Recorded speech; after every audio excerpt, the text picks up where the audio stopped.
Okay, hi there guys. Pete, how are you mate? Hope you're well.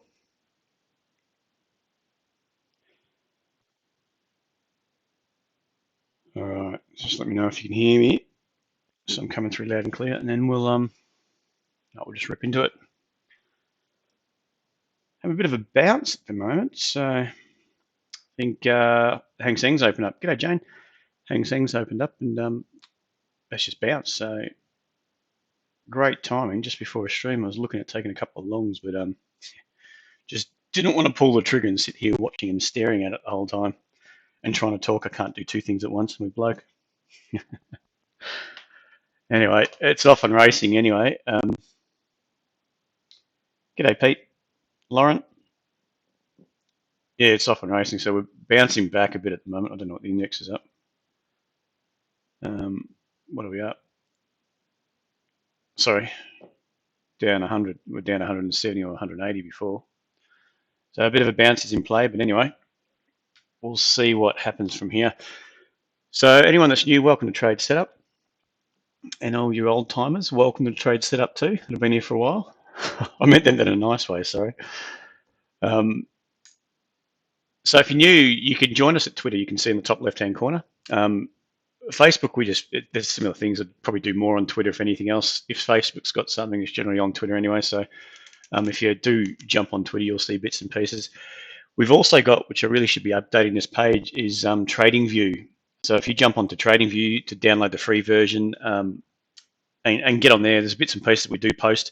Probably don't put them up on TradeSetup as much because I know most of you, everyone's sort of stock related, but there's some bits and pieces we do post up in there that may be of interest. So if you just search, was it trade_setup?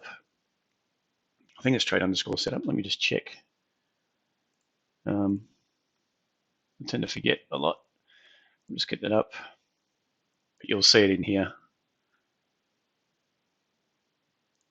All right. Yep, trade_setup. So if you just go across, if you just load in here and go across the top, go by ticker, go people, I think it is, and you just search in there and you'll find us. Will be little thing. You'll see our little logos, bits and pieces of the picture. Yeah, but join us there. So also at the bottom right, subscribe to us at YouTube if you can. There's a lot of material on there at the moment. We'll be building that as we go. Doing more bits and pieces. I think it's what I would prefer to look at the resources we've got is more for the macro view. I know a lot of people do that, but I also know there's a lot of people that don't bother too much with the macro view. They get too in depth on individual companies. Now, that's all great when it's a bull market because you can sort of forget about it. But I think what's happening lately, people have been far too complacent. Buy the dip, buy the dip, buy the dip, and all of a sudden they're all getting crucified. The market's basically wiped off 6 months worth of gains in the space of 3 or 4, maybe 5 sessions. So I think it's always important to have a bit of a macro view. Sometimes you can be a bit shabby on it. You don't have to worry too much if what you're seeing looks like it's the start of a good run. You put in all your markets starting to line up, and it looks like the start of a good run up, and then you can sort of be a bit looser on it. But when things get stretched like they have for a while, it's really important to have your macro levels, that you're looking at, your bigger picture view of what could happen. Where you just got to know your levels where if they get hit, what's going to happen or what could happen. Am I going to be put under pressure? Am I not? So I think we'll go through that today, have a bit of a look through some different markets and set it up. And we had a good chat, a bit of a talk on as a Discord about stops.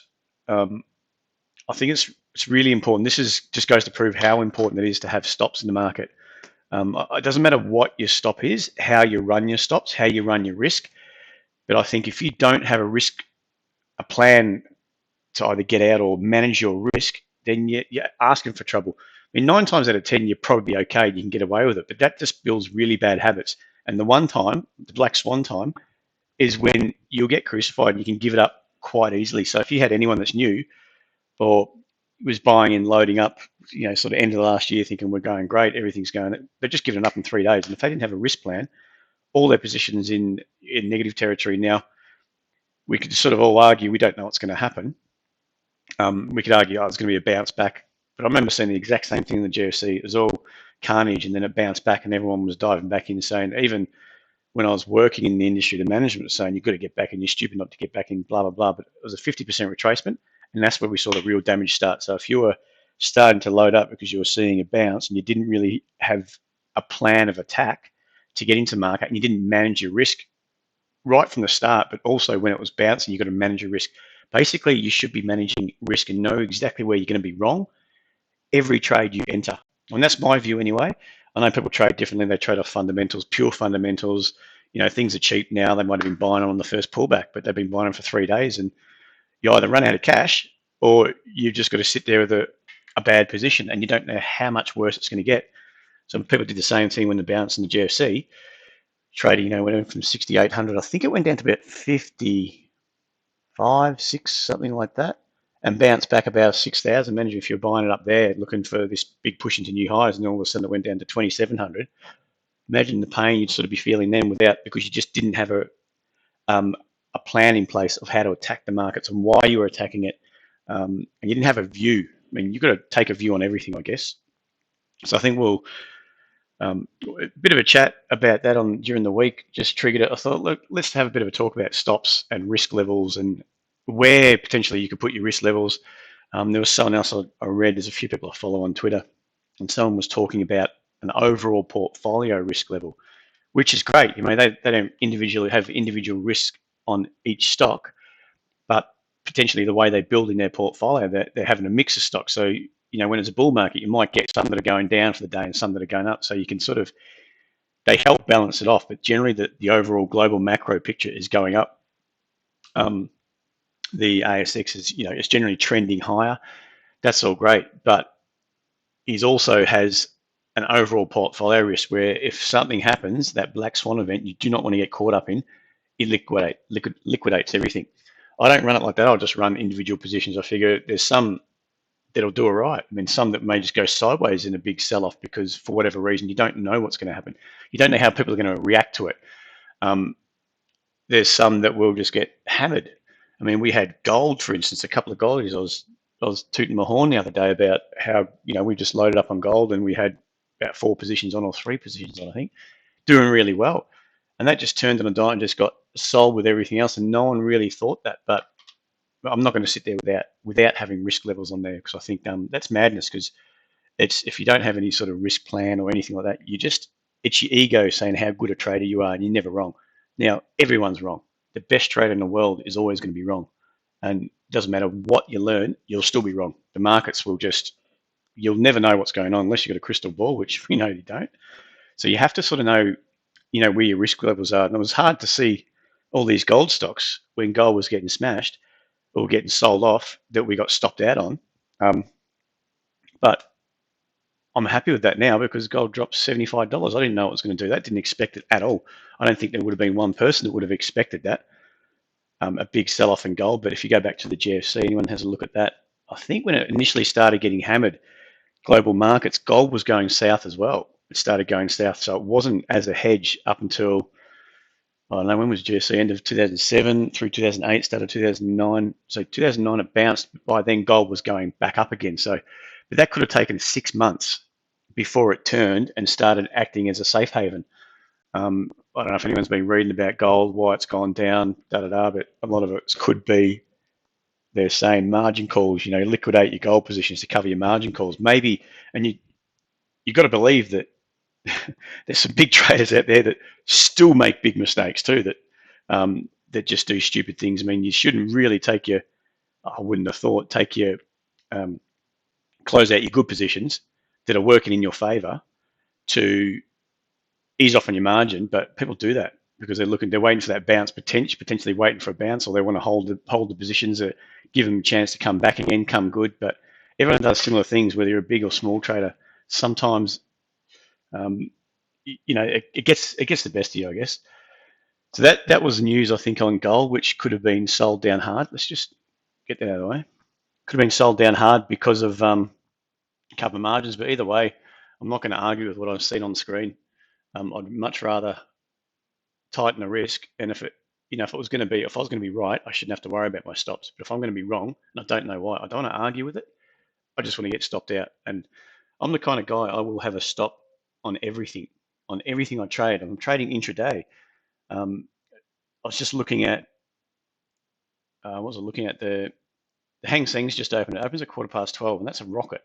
But if you get on the right side of it, great. You don't even have to think about it. But if you get on the wrong side, you've got to understand you need to stop. You have to know where you're going to be wrong, and you have to have your risk there. You can't just, it's the kind of thing that you don't want to just let it go, and think, look, I'll just get out if it breaks that level. I'll manually do it, because sometimes a manual stop can slip 40 points in the Hang Seng within seconds, instantly. And if you've got I'm using a 40-point stop at the moment on the Hang Seng, and it seems to give me, if I'm getting the right zones, it seems to give me enough protection where if I get it wrong, I'm not going to get smacked on it. But also, if it goes, I don't have to worry too much about it, but it gives me enough room. But if I'm getting near a 40-point stop, I think if it breaks that level, I will manually get out. If you're right, if you're wrong, and there's a lot of other people wrong, you're all going to be heading for the door at the same time. And if you're trying to manually hit a stop, you don't know what your internet connection is like, all that sort of stuff. It could drop out. I will just never be that kind of trader. I'm the kind of trader where if I get in, I'm going to have a hard stop every single trade, because I don't know about you guys, I don't trust myself. I'd much rather the market stop me out and be wrong and run around stamping my feet and crying and carrying on, saying everyone's cheating on me, all that sort of stuff. But I would always put in a hard stop. If it doesn't matter what it is, because I don't want to. I'm happy enough, if I do crack the poos, as my kids would say. If I get stopped out, I know that I can always sit back, suck it up, reassess, and then potentially go in again. I think the other day I got stopped out for, I don't know what it was. I think it was 10 points on the SPY, and then was watching it later, made a small gain, not to cover it. I made a small gain, then got stopped out. So of course you poo with yourself, because I didn't really think I should be getting in that trade, but it looked, there was a setup there. There's a minor setup, so I dived in. Got stopped out because it kept going down further. And then when the Hang Seng opened, I was watching it, they were going together, and then I went back in and bought the Hang Seng, and it took off and made it all back plus more. So net, I was up, a good little return for the day, just on the 3 trades. But if I didn't have that stop, that 10-point stop, it could have been slipped another 5. It could be that I was chasing it down. It might be that I froze up and I'm thinking it's going to bounce, and I'm waiting for that bounce. It just never bounced. It dropped another 40 points. I don't want to be caught up in that situation where I have to chase it, and you can guarantee when you decide to close out, it's probably the bottom. If you're going long, it's probably the bottom. If you're sold, it's probably the top of the session. But what you're also doing by taking the pressure off and getting stopped out, whether you're wrong, I know with me, I get a bit angry for a bit, but then it means that I've got time to quickly reassess everything, look at it again, and start just reassessing it from a clean slate, and then watching the price action ready to dive in again. So that's me with stops. I guess you just got to know where your risk levels are. I think on TradingView, we put this chart up. This is APT Afterpay. And this made me think also.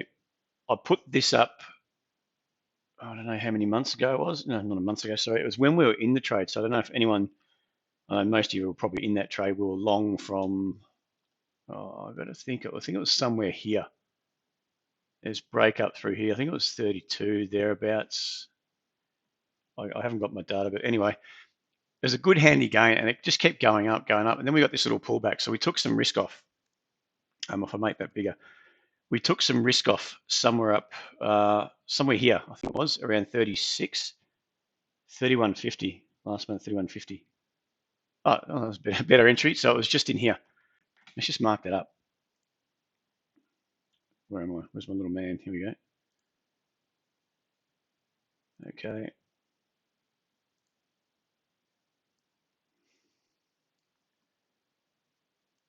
So this was, I'll go through my thinking of what, this is basically what I'm doing. I'm looking at the overall price structure. You got a low here, big clean out, pop back up, sellers still coming in, then sellers start losing out at this level. So the buyers are starting to step in, they're starting to go. So you're just looking for, the way I'll do is measure that, or even up to the highs. You've got all these different targets on the upside. Measure that rally. It probably takes you up to the highs. That's why we got out at this first lot somewhere around here, because that's kind of a measured move. don't want to draw it because I'm going to have lines everywhere, but if you can understand, I'm a big one to go, all right, that's your low to high, and you're looking at a higher low here. Okay, project it out, low to high, takes you somewhere up, and if you can match it off with another level, I'm always happy to take risk off there. Purely because if it extends there and this ends up becoming a triple top, and then the market gets absolutely hammered from there, then I want something in the kitty. If it keeps going like it did, so be it. That just happens.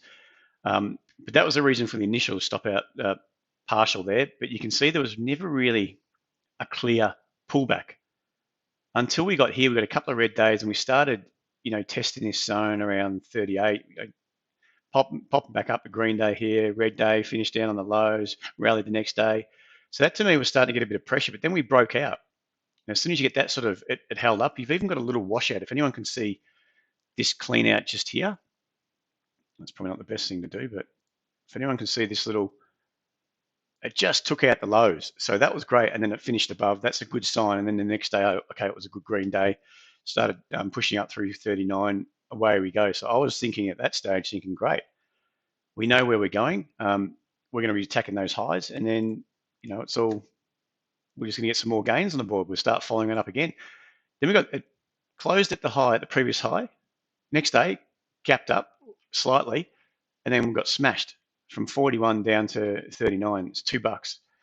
So that's a bit of a beating. And to me, that's saying, all right, I don't want to beat. I think we might have had our stop down, gave it a bit of room. It was a bit lower by then. I'm thinking, no, to me, that's not a good sign when you close way down at 39 after you've blown through the highs. If that was a strong market, for me, there's no argument. It should not have finished. It shouldn't have taken out the previous day's low, even finished below it. Does that make sense? So that red candle should not have happened. I don't mind if it opens, pulls back, and then finishes on and sort of towards its high for the day. That's great. There's a big wick. Don't care. But when it opens and gets sold all day and finishes on its lows, essentially below the previous, key high, then I want out. And I'm happy to move my stop. So we tightened that right up. I think it was 37.50, 37, something like that. Nisha, you might know better than me. I can't remember. But anyway, that was just the reason why, there's also, I could have just closed it then and there, but I don't like to do that because then I'm just admitting that I'm right. It's my ego trading for me rather than getting proven wrong. So for me, this was probably a clear one to go, all right, I don't know what's going to happen from here. I'm happy to tighten my stop up. If that actually pushes back below 38 after taking out the high and failing to continue on, we're probably looking at a bit of a correction. We don't know what's going to happen. We don't know where it's taken this to. I mean, I could get stopped down a bit of a flush lower and then bounce. I don't care. Either way, we've had a profitable trade, and I'm happy to turn around and move on to something else. But I guess what I'm trying to get at is that all the reasoning behind that was quite clear to me, and where I'm going to place my risk is quite clear to me because I understand that if I'm tightened up, if it takes out these lows after flushing that high out, something has changed. The dynamics have definitely changed for me. And I don't think there's any argument there. I mean, we know what's happened since. It's got knocked down quite a bit. Where we're now about 32.20 from stop out about 37.50 or so. So it saved us quite a bit. If it starts setting up here, great. If it starts holding a high low, don't know what's going to happen. Then if we got some sort of confirmation like this, where there's buyers starting to step in, a low here, high low here, and they start holding another high low around 32, okay, happy to jump in again. But it saved us a couple of bucks. So that was quite clear to me. Then when I jumped on TradingView, I didn't update that, I think, to TradingView because it's a live trade. TradingView is just, okay, I like this idea from down here somewhere. It's looking good. We're long from there, da-da-da. Let's see where it goes to. I didn't update it, but we got stopped out because I'm not giving them free alerts, that's for sure. And someone jumped on, so what's the view now? And it was only a couple of days ago. I'm going, well, the view, you should be pretty clear to you that it's heading south. I mean, to me, it sort of brought up the idea, don't they understand, well, have they got a risk level? What's that? Where is their risk going to be placed? And to me, it just didn't make any sense where they're going to sit through all this expecting, I don't know, just to turn around and go up. There's no real plan from whoever posted that. There was no real plan that I could see just by looking at the price action and that simple question of what's the update on APT. If they're long, where were they going to get out now? They're going to have to take some massive stop. And I'm always happy to use the daily charts, for instance, off maybe a weekly price action Let's just minimize that. Weekly price action's up. It's in a zone here, but we don't know. I mean, especially now, if you're asking that after someone asked me what's updated, what's the update on APT after it's already getting hit a bit, and we're already, probably 1 or 2 days into a bit of a sell-off last week, it should be clear that you should be out to me, because if you're not going to get out on sort of that pullback here, you can always get back in. I mean, don't forget, if this weekly takes hold again, especially here, and you can always get back in. I'm always more happy to give up a bit of gains for the risk, for the safety of not getting smashed on anything. I mean, and I will do that all the time. And if I miss out on stuff because it didn't set up, I mean, on the SPY, for instance, I was looking at it and it's just a different kind of a trade. There was this minor higher low, but it hadn't really broken any key levels. And I'm looking at that thinking, no, I probably should get in, but it wasn't a key level and it didn't play out. So I've sort of got to bite it and go, look, that's not my plan. I don't know exactly where the risk is. It hasn't set up it like I would expect. In hindsight, yeah, great. It turned out it would have been an awesome trade. I think it was below 62.80 and now it's somewhere up to 63.30 or thereabouts. I think it was on the SPY. That's it, on the index anyway. So a 50-point rally from where I was looking to get in now. That, although that's not, it's going to eat away at you sometimes, you've still got to respect your risk levels and respect your entries and all that sort of stuff, because although it's going to kill you because you don't get in, if you start just jumping in, the next time you see that, you jump in, you can get stopped out and you won't know where your risk level is. You've got to manage your expectations a lot, and half of those is missing trades as well. But I think that's where the work comes into it. If you're doing the work and you're putting in the effort to look for stuff, there's always opportunity that is going to set up for you. And if you miss one or two, so be it, because you've done the work and you're going to find something else. But if you put all your effort into one trade and you miss it, of course it's going to give you the irrits.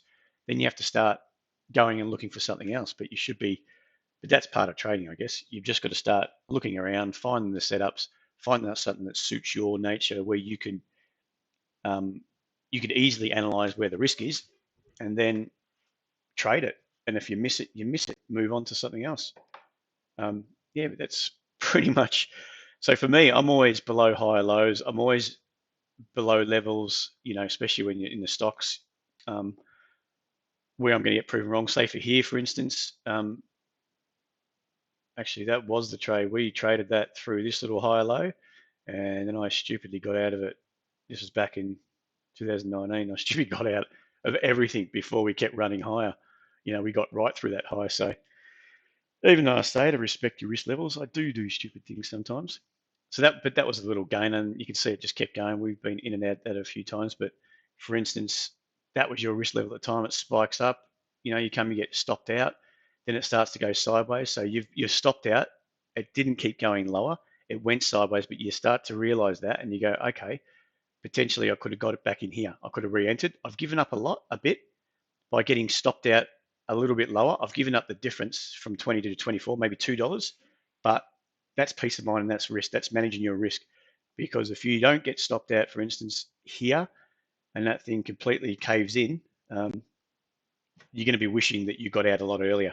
So for me, I'm always looking for, you get those rallies, the higher lows. It's the Dow theory, higher highs, higher lows for a rally, lower highs, lower lows for market heading south. And I'm just following those levels on a shorter term time frame. So if I'm trading off a weekly, my entries off the weekly, I'm looking for that big leg up on the weekly. I'm potentially just using the daily to manage my risk levels. Because if that leg starts falling apart, you're going to see it firstly on the daily charts. If you're trading for that weekly gain, what I mean by that is if you're looking for this rally here, I know we've gone up on the weekly. We've had their first pullback to the MAs on the weekly, and we're looking around here for another rally. I'm looking for that bit expansion on the weekly, and I'll be trading off the daily for my entries. Okay, we've got an entry here. Exit would have been just below this high low, because once that's broken, something's changed. I don't know what. And then I'll sit on the sidelines and keep reassessing it day by day until you figure out, okay, the correction was sideways. It wasn't a pullback. We corrected sideways. We're consolidating. We look like we're going to go again, and then look for your entry again. Simple as that. Look for your entry back in here. But yeah, I think it's important to know exactly how you're going to manage your risk and how you're going to trade. And the biggest thing is make sure you hit them. because, like I said, there's going to be times where you're going to hit your stops and it's going to keep going and you're going to curse yourself. But don't stop doing that, because there's going to be times when you hit your stop and you curse yourself, but then you watch it fall lower. Like I think I was in SBM a while ago. We took this little breakout. Yeah, we took this little breakout here, stopped at $3, and I kept looking at it thinking this is not going to go anywhere. And sure enough, it's fell over, and we got stopped out at what, 260. But I'd rather be stopped out watching it again and reassessing it from the sidelines than um, having to jump back, having to hold through all that heat, because when you're holding through that, your mind plays nasty games on you. Look at WAF, WAF today. We only got out on Friday at 57.5, so we had a good gainer on that one. But in 2 sessions, it was below where the entry level at 50 cents. So it took, I don't know, what's that, about 3 weeks to get up to the highs and 2 days to wipe out all those gains real quick. And I don't know if that's finished yet. We could have a bounce here. The next couple of days could be heading south again, going through 40 and really dropping like a stone. We don't know.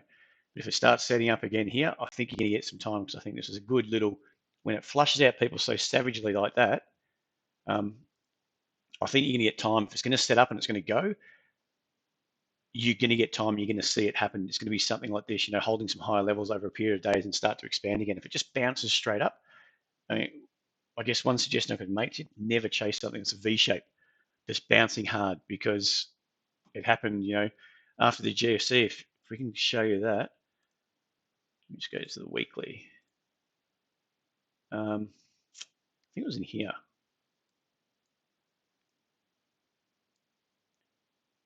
So this was the highs at that stage. I think it bounced. I think this little rally here, it's only a couple of months, was a 50% retracement. Now if we go, is it here? Yeah.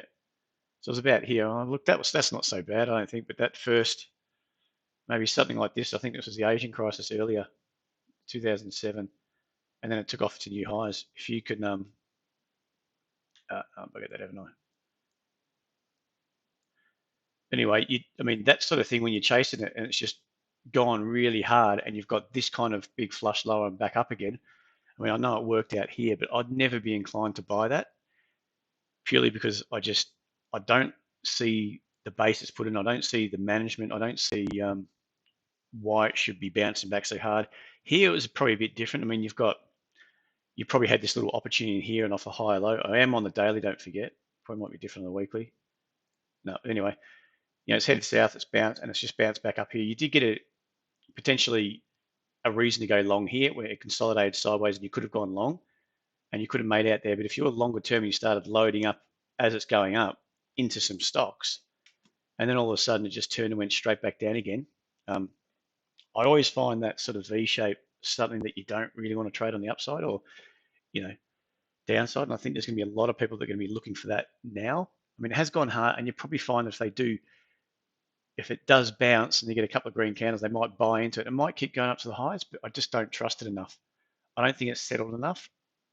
If we do get that sort of bounce over the next couple of days, say the US bounces 500 points tonight, and the next day, and the next day, if it just rallies off those lows and it's a V-shaped type of recovery, I would never trust it. I'd rather be on the sidelines. I think you're going to get a chance all the time, because no one can get in that fast. If you're a big fund or anything like that, they can't get in that fast.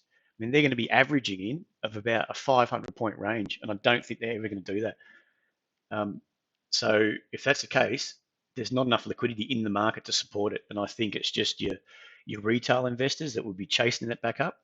And if it starts to stop, they're all going to start bailing again, and what you'll have is anyone that's got a big fund or anything that hasn't had the chance to potentially liquidate, and they're watching this V shape and it falls short, maybe 50% of this move down, like we did in the GFC, and it starts getting overbought when it's at 67, 68, it's not back up at 7,200. They're watching it. They might start liquidating some more of their positions that they want to get out. They've got this opportunity to start liquidating a bit more, to take some risk back off the market, knowing that this thing could fall back down, at least test the lows, or could go a lot lower.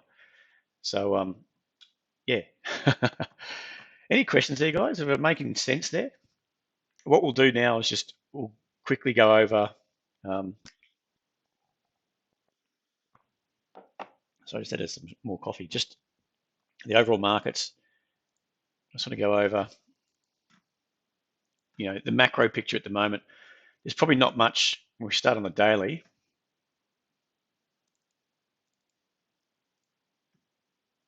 Gold, gold is still in an uptrend, really. If you look at that, it's savaged off the highs, but all in all, it is still in an uptrend. That's your longer term. That's on your daily. So don't. I think if you wanted to get in, if you're thinking this thing's going to the moon, if it's seriously going to the moon, you're going to have time to get in. You're going to have enough setups to be able to get in. You don't have to try to pick the bottom. No one can pick the bottom. If you do, if you happen to pick the bottom, 99% of the time it's just pure luck. It's nothing else. It's not skill, it's luck. And if you're going to tout it as skill, you're going to be sadly disappointed next time you try to pick the bottom. And you can guarantee people who tried to pick the bottom the last 3 days have been crucified. So that's gold. I think that's, if that's a bit of a proxy for what's going on, that hasn't, it's not in a downtrend. This is still in an uptrend. Let's just clear. I would expect some action like this. You want to see it start to build that base before you look to get in, and you look for these MAs to start catching up. Maybe it's going sideways, the MAs flatten a bit, but then you see some high lows start to hold. I think if you see a spike back up and you start chasing it, you could be, be concerned that it's going to turn you and it's going to head south, something like that. If there's a big correction, something like the GFC. Does that make sense? So don't chase that first. Always be looking for, times like this, in every market, you want to start looking for some high lows to play out, because that's evidence that buyers are stepping in. You don't want to be the first one to try to catch the falling knife. You want to see evidence that the herd is starting to get back in again. And you can only see that with some high lows.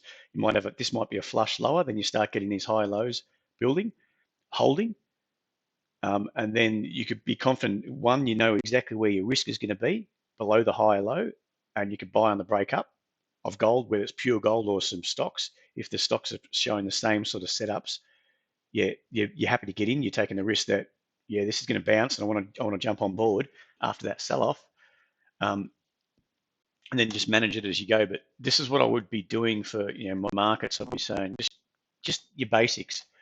Don't start to get overcomplicated with levels and where it's going to pull up and all that sort of stuff. Just mark up a few support. Okay, that one is an uptrend. What do I want to see if I want to be a bull? I want to see some sort of evidence off a high low that the market's going to rally. If this just goes straight back up to these highs, I'll be skeptical that it's going to continue. If it doesn't give me an entry, I don't want to get in. It's as simple as that.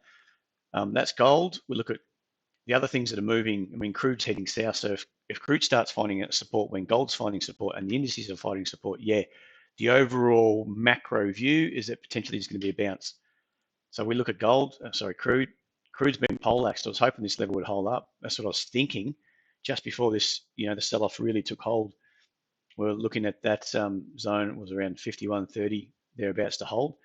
It didn't. As soon as it started pushing through there, you could probably say, I could be a bit concerned that it's not going to hold. So I could take that off. And it has sold down, but it's sold down to another bid zone around 42.30. It's a lot stronger because over a longer period of time, but it's touched down there way back in November 16, touched down there again in June 17. Then again, was it last year? So the year before, and just into December, that big sell-off drove it lower again. The thing is, we've got this lower high in play. So longer term, if you're looking in the weekly chart, that's still compressing, but it has got a few different support zones in there. So it'd be interesting to see that, especially we've come off 66, 68 or 67, smashed down through 51, and we're extending that move down to about 42, say. It is, I guess a lot of people were expecting that to hold up, which it sort of did for a bit, and it's turned around and head south again. When fears drive the market, it's generally levels will break to a lower level, or they spike up to a higher level like volatility or whatever it may be, but they tend to go further and harder than you thought. So just bear that in mind. So this market, if we know what's happening, there's a meltdown now, and we're coming to this zone around 42.30 stuff, we can start seeing, again, this level start to hold up, and then you've got some clear high lows starting to form, then we might be able to get into some oil stocks, or we might just be able to trade oil itself. But again, you want to see that the herd is starting to, swing from a selling mentality to a buying mentality. You can only see that with a high low. You don't see that with a sharp, straight up recovery. Although, saying all that, we did pretty much a V shape here, and it just went straight back up from 42 up to 66. But I don't know what triggered that bounce there. I think that was, it was when equity markets are going on strong as well. So we'll see what happens. And again, I just want to see that high low start to form. That's crude. So I think crude's coming down a level. Copper is the other one that's a bit of a proxy for this sell-off, and it is holding this bid zone at around 251. It's still holding, whereas crude's just gone through to a lower level. Copper is looking like it's potential. Look, it's early stages yet. It hasn't proved itself. It hasn't popped up. I mean, ideally, what you want to see is it rally up, pull back, hold a higher level. It's kind of popped up straight back down again to the previous low, which I don't really want to see. I don't think that's a sign of strength. You want, what we're always looking for when we're trading is, if it's a rally, just say that's the rally. I'm always looking for a 1/3 to 2/3 retracement. If it pulls back here, let's just do that different color. If you see a pullback of 1/3 and it starts, oh, that didn't change colors, did it? All right, that's better. 1/3, that's a strong market. If you start to see this, then yeah, that's a strong market. That's a rally. The pullback was really shallow, meaning there is buyers sitting on the sideline eager to jump in. If you see a deeper correction, say somewhere within that 2/3 range, which is around 30% pullback to 60%, the market's not quite as strong, but there's no reason why it can't keep going up. But you just want a bit more confirmation that buyers going to step in, maybe a higher low, and then away you go. But if you start to see anything that pulls back in sort of that bottom third, I'm skeptical that was strong to start with. It could have been just a flush higher, anything. So I don't necessarily want to see a pullback into that bottom third, meaning anything over a 60% pullback. So that's the way I'm gauging the strength of that move. So if it's a good, strong move up and you have sort of a 50% retracement, fine. If it's a 30% retracement, even better. And if it starts consolidating those highs, you want to look for your entry. But when it doesn't, if it pulls all the way back down sort of where it started, then you probably want to steer clear. You want some sort of, if that's going to be a double bottom, I want to see that high low start to form. That's what I want to see. And if I miss it, I miss it. So be it. All right, so that's sort of what potentially could be happening on copper. But we'll have to just wait and see. Just go to the indices. So the S&P is, look, we've got a level down here. It hasn't really got there yet, so I'm still sort of skeptical that green candle, from Friday, it was down on Friday, but it was up off the open. So it gapped down on the open and it's finished up on its highs for the day, but still it was down 24 points or so. The Nasdaq actually finished slightly higher so it gapped down and actually made back all those losses from the previous session's close, if you see that. But they've all been hammered, so this is not where I want to be starting to jump in. And if you're intraday trading, fine, you can potentially jump in off a higher low, but the same sort of process. You want the higher low, you want proof, jump in, you know where your risk is. If you don't know where your risk is, if you bought it here, for instance, you bought on the open thinking, oh, we got a green candle on Friday, everything's going to bounce, I'm looking for that recovery. What if it turns south? Where is your risk? Below this candle? Okay, if it's below that candle, fine. But that's going to be a massive risk for me. I don't want to take that risk. I don't see any reason. I don't see anything here on this move down that's suggesting that buyers are going to soak it up and we're going to be bullish again. This is the Dow. So on the move, it could have been, it's a fact that there was a level down there. I don't find that a big level or anything like that, but it is a level and potentially it's just bounced off that level. We might come in, we're down today, Asia's down, if we stay down and we sell off into the close again and we end up down 150, 60 points and Hang Seng's down and Europe comes and continues down, there's no reason why the Dow can't go and plow in straight through that level. And then we could be targeting way down at 2,200, 22,000. There's no reason we can't do that. So if we start holding here and you get your high low, then potentially we're going to get that bounce. And that's where I'll be starting to think. And then I know exactly where my risk is going to be. And then I've got the proof also that buyers are starting to step in to soak up that selling pressure. So sooner or later, there's going to be there's a bucket load of shorts that build up. So you got to remember that all those shorts are built up. And there's been a lot of buyers squeezed out of that action. Look at that. That move, that low was back in May. So, it's not a year, but it's not far off a year. It's about, 10 months, give or take. 10 months of a rally has pretty much been flushed out. I mean, we touched in at low, say a month later. 9 months of bullish action has been flushed out in a period of say 4 or 5 days. I mean, that's massive. That's a massive sell-off. Just goes to show that everyone was bullish until, and expecting on the flip side, they were all expecting a bit of a sell-off. So for me, again, because we've been hammered there, longer term, if we go to the weekly, I think the weekly is still holding up. So if it's breaking down on the daily, then you've got to start stepping back to see what's happening on the bigger picture. In the bigger picture, there is absolutely no reason why we can't head down to 22,000, because that's the trend. We started going vertical, some heat come out, bit of a flush low, we've gone vertical again, and we've had a big flush low the last couple of days. But either way, if that starts to build and we head up into new highs again, all we're doing is setting up for a bigger correction sooner or later. I think it's that reversion to the mean you've got to keep in your head. The higher we go, I think the less likely that it's going to continue. So maybe this is the spot, the highs, and we're going to have a big flush down to potentially there's going to be some support, all the way down here. But you still got that weekly trend is up, or we start breaking down completely. Like we did to the GFC, we headed high and we took out the key level. This is way back in 02. That moved down through the GFC, it took out that low. And it makes it look insignificant now, but at that stage when it was selling off, that was carnage, absolute carnage.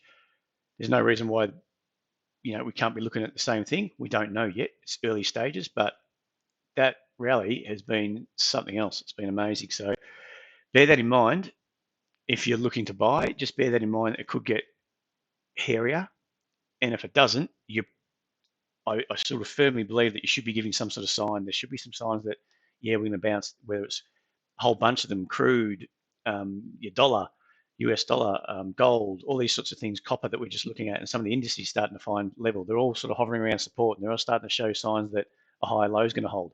So they're all working together. So that macro view is starting to say, okay, if there's going to be a bounce, maybe this is where it's going to bounce from, and then maybe we start to look at some longs. But always bear in mind that if this thing turns again, you want to know exactly where your risk is. Does that make sense there, guys? So I could keep talking about this forever. So chuck in some charts if you want to have a quick look at some different things. But for me, this is your weekly chart on your Dow. That's, we're down in the zone now. It doesn't mean everything's over. We could be heading down.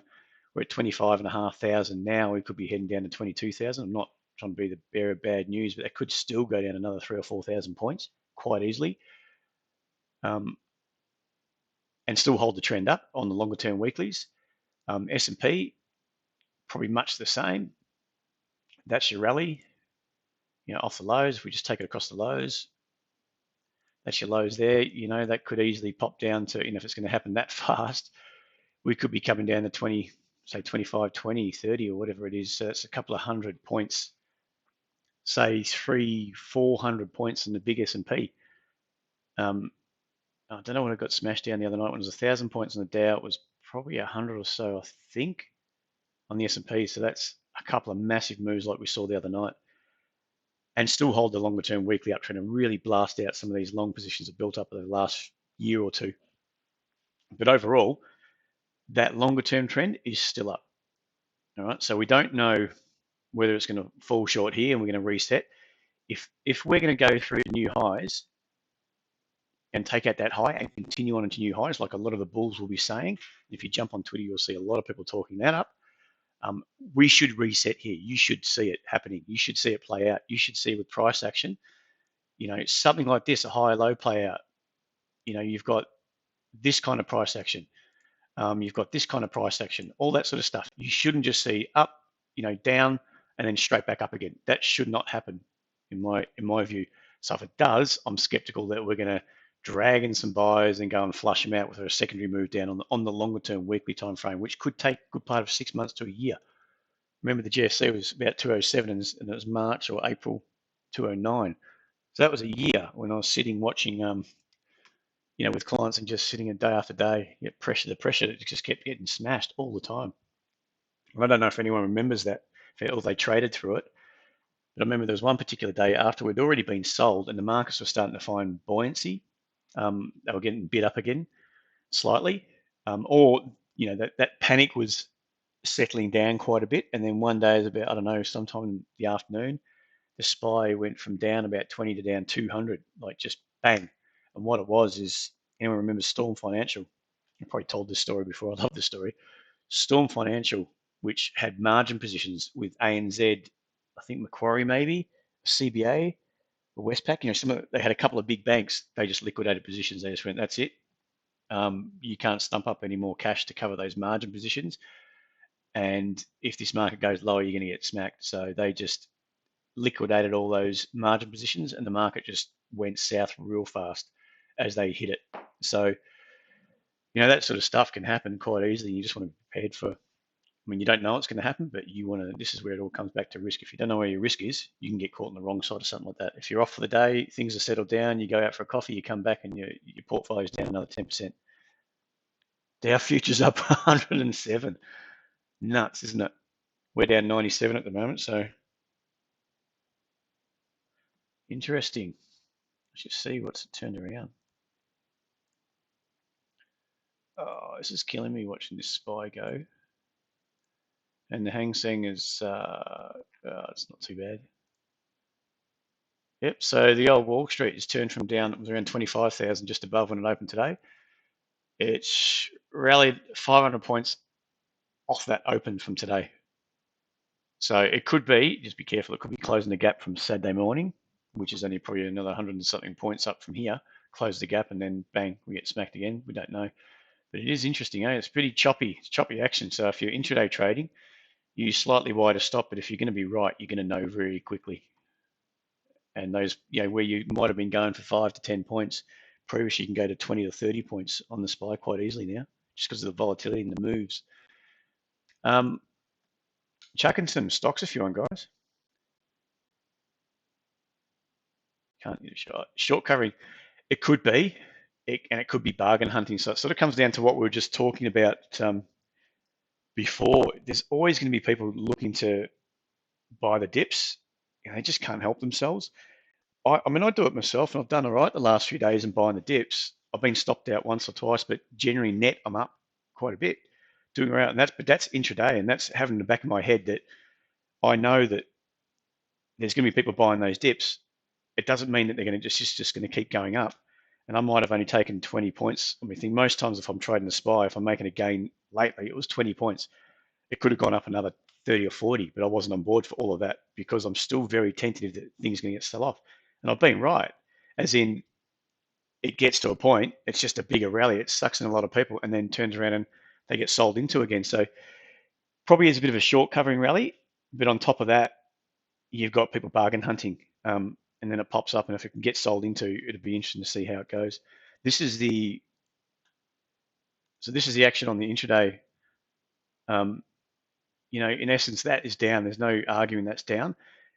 It is a bit of a squeeze, and it's going to sucker in some people looking for the longs. I mean, don't get me wrong. I'm not trying to be a pessimist. Oh, I don't mean that to you, but I don't want to be a pessimist saying it's keep going down. But I'm just being. It's always taking the opposite view. If it's going up, why could it go down? If it's going down, why could it go up? And that's what I'm always trying to train myself to look for, because I know that if the market's like a gap's down on the open today and everyone's either out or they're short, I'm looking for a long. It's as simple as that, because I know, like what you said, short covering. So I just saw that, Jason. Yeah, I didn't take it because I knew I was going to do this stream, and I know what I'm like. I can't stop staring at it. If I'm in a trade, especially intraday, I'm going to watch it because I want to watch all that evidence as it comes through, whether I should be in or out, whether I should let it run or whether I should be jumping out. And that's pretty much all we've got at the moment. We've got one other trade, TPM, which is actually hanging in there today, not too bad. That's TPN there. I mean, it's sold off from the highs, but that was already heading south a bit, taking a partial on that. So, yeah, so this could be just squeezing. It might squeeze up and then all of a sudden it starts drifting lower, because it's got to see how confident people are. If they're confident this is the low intraday from an intraday move, I doubt it. I don't think the confidence changes that quick. I think it's just, like a better word, stupidity. If you're going to buy it here and you think it's going to head right back up again and you've picked the exact bottom, you're kidding yourself if you think that. And I think if you do that, I mean, I'm happy to. I would have been happy if I bought that SPY. Now, where was it? bought the ASX. I haven't got the SPY chart up, but if I bought that, I probably would have been out pretty quickly anyway. I might have made 20 and it went up 40 or 50, but you know, I just know that I'm happy with that. And there'll be more opportunity, especially if this continues. If this volatility continues, you're going to get lots of opportunity. But if you start getting complacent, like, I mean, the reason why it got smashed is because people were complacent and, they weren't managing their risk properly. It's the same, this volatility, it keeps going. There's going to be enough opportunity to make some money. But if you get complacent, like, oh, every time it's going to go, you could get smashed that way as well. If that makes sense. So I think it's always a good practice just to is which way, if you're going long, obviously you get hurt if it takes down, if it heads south again. What don't you want to see? And if you do see it, that's when you should be getting out, if that makes sense. What don't you want to see on the downside if you're long, and what don't you want to see on the upside if you're short? That sort of mentality. You're not looking to where it could go to, how much money you can make. All you're looking for is why should I get out? Why should I get out? Why should I get out? Should I stay? So it's just that risk constantly churning over in your head. Why? Oh, have they? I need a shot. China ban short selling. They probably have. Doesn't help when it gaps down, and all they can do is buy, and it gaps down again the next day. That short selling ban, I don't know what everyone else thinks. I just think it's a bit silly because everyone says, oh, that's going to help. It doesn't help a thing. And I think China have done that before, and it's proven all it does is there's no liquidity when they have to get out. If short sellers have to get out too and have to buy to get out. So if they sell, and generally it's intraday, you're not going to short sell for the next 6 months. You're going to probably do it intraday and stuff. Yeah, a bit of volatility comes in, but they also have to buy back, and it's again, it comes down to price discovery. And if you're taking away that liquidity and the fear drives in, no one cares whether there's a short selling ban. They're just going to close everything out. And if you've got no sort of the extra liquidity to try to support the market, it can create other problems.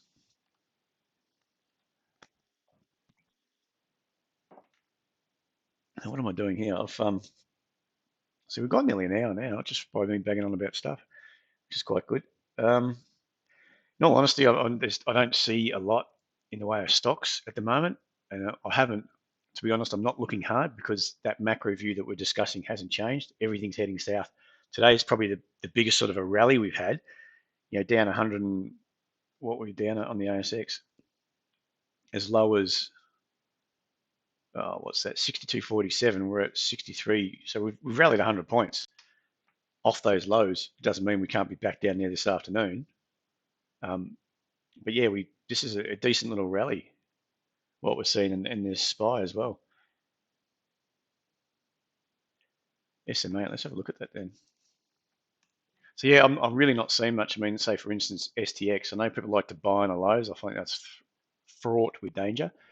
If you're just buying, so it's coming out support zone, I'll just buy there, and it just blasts through, stops you out, and then bounces. I just think it's too iffy. So for me, I'm not seeing many setups to worry about. So I think it's going to take time. So I'm not trying too hard at the moment. I'm really just sort of looking at trading intraday on the indices because you get some really good returns on those.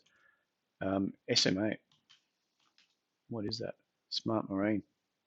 Well, you'd be happy with that. 15% today. That's a cracker. That actually looks good if you got in that.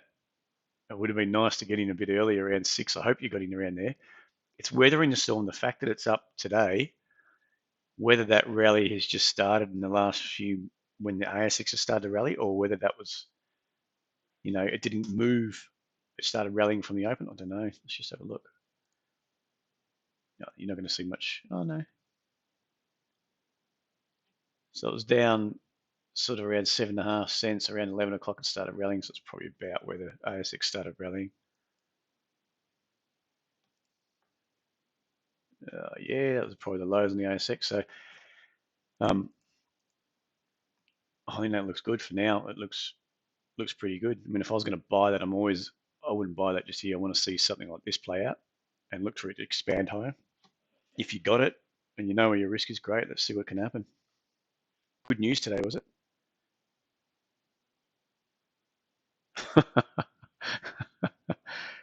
Bought 2019, so that's awesome. I'm hoping it was before November, somewhere around here at 3 cents. That's a cracker.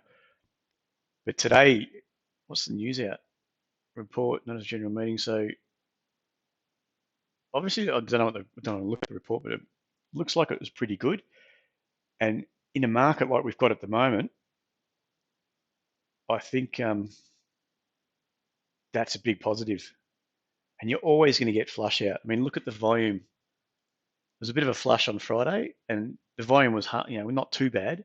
The day before, it wasn't massive volume, and it held up for a couple of days before that. So it was actually the market was melting down a bit, and that was holding the highs. And the last couple of days, Thursday and Friday, it got sold down, but it could bounce back. It could snap back pretty quickly. So we'll see how it goes. Second half. Yeah, when it did, this was a big heads up. The big boys are starting to come out and play. So I think once you saw this, I mean, I never even noticed that. If you saw this, that little spike there, and then it's pulling back, and it starts to lift off those MAs, that would have been a great one. Somewhere around 4.5, 5 cents thereabouts, especially if it went up to 11 or 12. Hope you've taken and booked some gains then. No, it looks good, Pete. I think that's a great one. And it's probably not something that would, 7 billion. God. No, that's the wrong one. What am I talking about? SMA, were they? Not the one I'm normally playing, but looks good. You've got to know your fundamentals on these sorts of stocks, don't you? On these sorts of stocks, I mean, I don't. I'm not really good with my fundamentals. I'm a pure technicalist, but technical analyst. I do read stuff. I will look at them. So the smaller the market cap, the smaller the stock, the less liquidity, the more I'm trying to read, and the more I'm trying to. I mean, if it's going to pop up on volume like that, I want to know why. Yeah, so I will start to read a bits and pieces because if it just pops up and there's no real reason I can find fundamentally, that makes sense to me. For me, it's just a squeeze. It's going to squeeze capital raising and then come down and get smacked, which has happened, many times. Some of these small stocks, they pop up. You see the volume, everything looks great. People dive in. You see them talking about it on Twitter, how great it is, and then once it's been holding those highs for a few days, 10 or 15 days, the average is a lot higher, and they do a cap raising, and then sure enough, it gets smacked back down again. So yeah, I think if it starts doing that, then you've got some good reasons why it's starting to pop up, and finding support consistently, especially like this, that's a cracker. So you can tell I love my charts. Anyway, anything else you want to quickly look at, or is everyone kind of happy with what we're talking about? Does it make sense? Like I said, if we can keep an eye on that macro view, I've got a feeling we've got some time up our sleeve. I don't believe just because we're down 82 today that we're going to see this some massive recovery and everything's changed. I know maybe the coronavirus is, it's both sides of the fence. It's going to get worse. It's getting better. Everyone's overestimating the damage it could do. It's not so much the fact that it's spreading. It's not so much the actual virus itself. It's what it's doing to China and the global supply chain. So if the number of deaths go up, but it's not going to slow down, global supply or hurt manufacturing, then yeah, we'll probably bounce because it didn't really dent it that much. But if it starts to shut things down a lot more, and then we saw some numbers out on the weekend, and that's probably why we're down quite a bit. We were on the open today out of China. First manufacturing numbers that didn't hit the mark were down lower. Now, they could be a lot lower than what we know because China notoriously don't give the big picture, give the whole story. They tend to fluff around with the numbers again and fix it and cook the books, you could say. So if it's a lot worse than we expect and we start seeing numbers overseas dropping as well, then we've got to be concerned about that. No worries. So I hope that helps, guys. Maybe trying to turn on.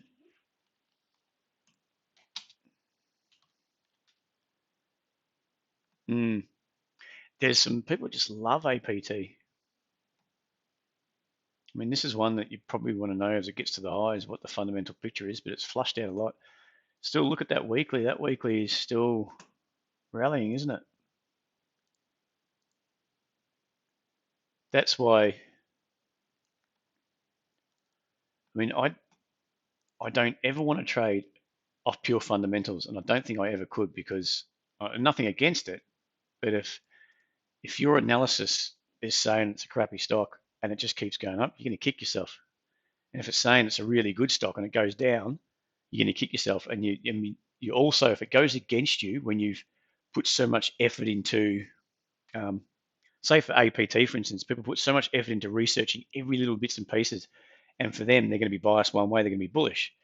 What if it starts turning? Have they got an exit mechanism? When are they going to get out? Because generally, people like that have done so much work, they don't want to be wrong, um, and they won't admit when they're wrong.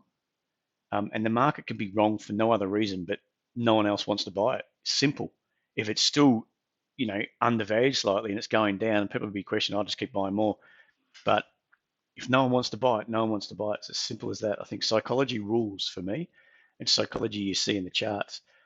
You're not going to see it in a fundamental or I don't know, in any sort of report from the company, in any results or reporting, but you will see psychology play out on the charts.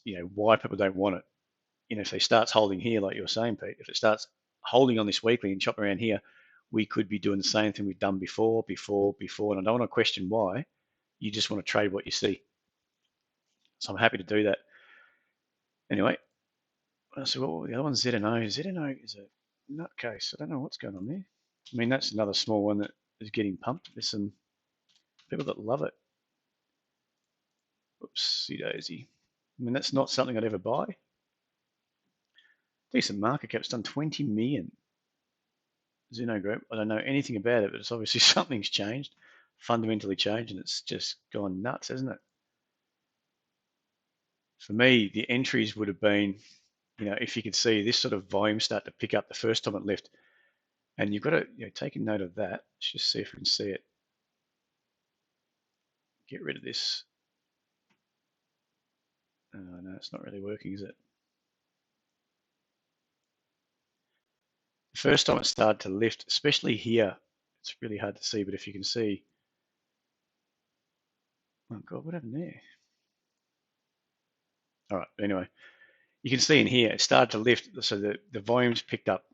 It took off for a couple of days, and then another couple of days, and then it went sideways basically, and the volume died out. So when the volume dies out and it comes back to the MAs and it's still holding, it looks like it's holding a higher low, and everything's starting to work out. Your selling pressure is right down to overextended on the downside or oversold territory.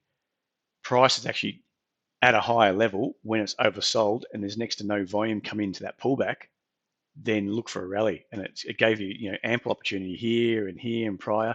Lots of opportunity as the volume picked up on the rallies, and on the pullbacks the volume was very skint. So it had some really good opportunity to dive into that. Way down at 20 cents, 30 cents, even in here, it had some really good opportunity. Probably a bit tougher for what I'd like to see, more than just one down day, but it did. And if you're reading the news on that, if you're seeing that everyone's talking about it, and I'm seeing the charts looking good and everyone's talking about it, that there's people going to be diving in and chasing it higher, then I'd be happy to buy in something like that entry. If anyone can see what I'm talking about. This, I'll draw it up. I think it's not a bad entry. It sort of meets my criteria, except for the fact that it's had one down day. Generally what I'm looking for, so if the market's rallied and you have this kind of pullback, I want to see my high low. That's what I ideally want to see, but that pullback over a couple of days, and I want to see that kind of thing. So I know when I buy off that higher low, it's breaking that downtrend. We're going into expansion, contraction, expansion. Markets just keep doing that over and over again. If you look at that, it basically did that. Green day, you could have bought that.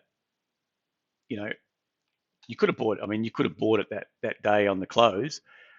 Bit of pain the next day. You don't know if it's going to fall over because when you don't get the high low, you don't know if that line's correct. If that makes sense.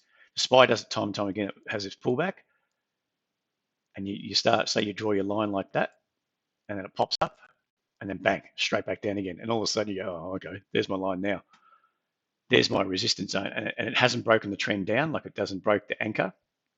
The SPY can do that time and time again. That's why I'm always looking for a higher low, because as soon as my higher low comes into play, I'm confident that I've got that resistance, sort of sloping down resistance on the right, across the right highs, or the right lower highs, if that makes sense.